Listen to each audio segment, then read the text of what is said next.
Hello friends, नमस्ते प्रणाम। हमारे चैनल में आप सभी फ्रेंड्स का स्वागत है और अभिनंदन है। तो हम लोग बहुत ही प्यारा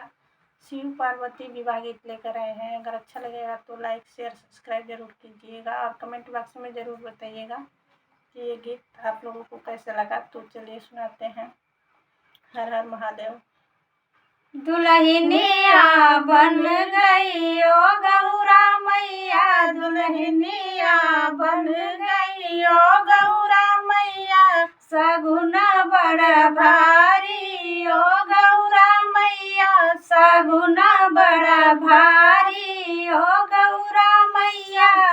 ओ गौरा मैया मेरा ओ गौरा मैया, ओ गौरा मैया मेरी ओ गौरा मैया, दुल्हनिया बन गई ओ गौरा मैया, दुल्हनिया बन गई ओ गौरा मैया।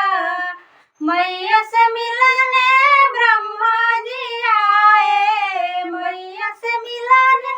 ब्रह्मा जी आए, ब्रह्मा जी आए संग ब्राह्मण को लाए, ब्रह्मा जी आए संग ब्राह्मण को लाए, सगुन बड़ भारी ओ गौरा मैया, सगुन बड़ भारी ओ गौरा मैया, दुल्हनिया बन गई ओ गौरा मैया, दुल्हनिया बन गई ओ गौरा मैया, सगुन बड़ भारी ओ गौरा मैया, सगुन बड़ भारी ओ गौरा मैया, ओ गौरा मैया मेरी ओ गौरा मैया, ओ गौरा मैया मेरी ओ गौरा मैया, दुल्हनिया बन गई ओ गौरा मैया, दुल्हनिया बन गई ओ गौरा मैया। मैया से मिलने विष्णु जी आए, मैया से मिलने विष्णु जी आए, विष्णु जी आए संग लक्ष्मी जी को लाए,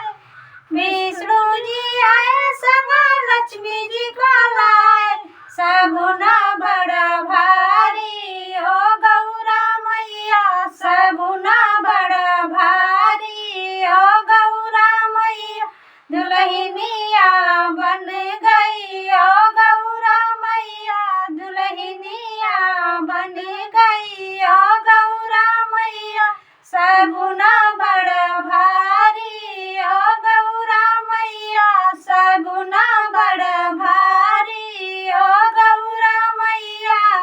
ओ गौरा मैया मेरी ओ गौरा मैया,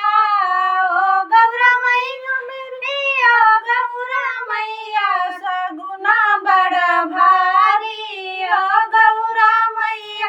सगुन बड़ भारी ओ गौरा मैया। मैया से मिलने राम जी आए, मैया से मिलने राम जी आए, राम जी आए संग सीता जी को लाए, राम जी आए संग सीता जी को लाए, सगुन बड़ भारी ओ गौरा मैया, सगुन बड़ भारी ओ गौरा मैया, ओ गौरा दुल्हनिया बन गई ओ गौरा मैया, दुल्हनिया बन गई ओ गौरा मैया।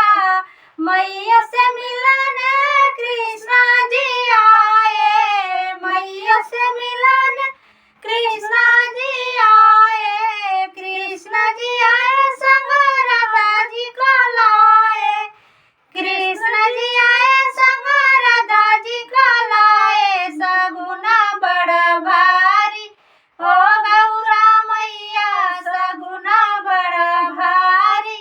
ओ गौरा मैया, दुल्हनिया बन गई ओ गौरा मैया, दुल्हनिया बन गई ओ गौरा मैया, दुल्हनिया बन गई ओ गौरा मैया। मैया से मिलन सब भक्त सरे आए,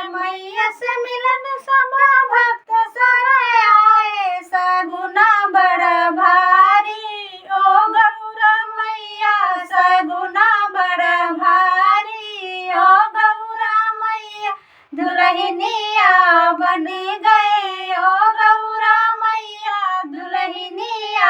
बन गई ओ गौरा मैया दुल्हनिया बन गई ओ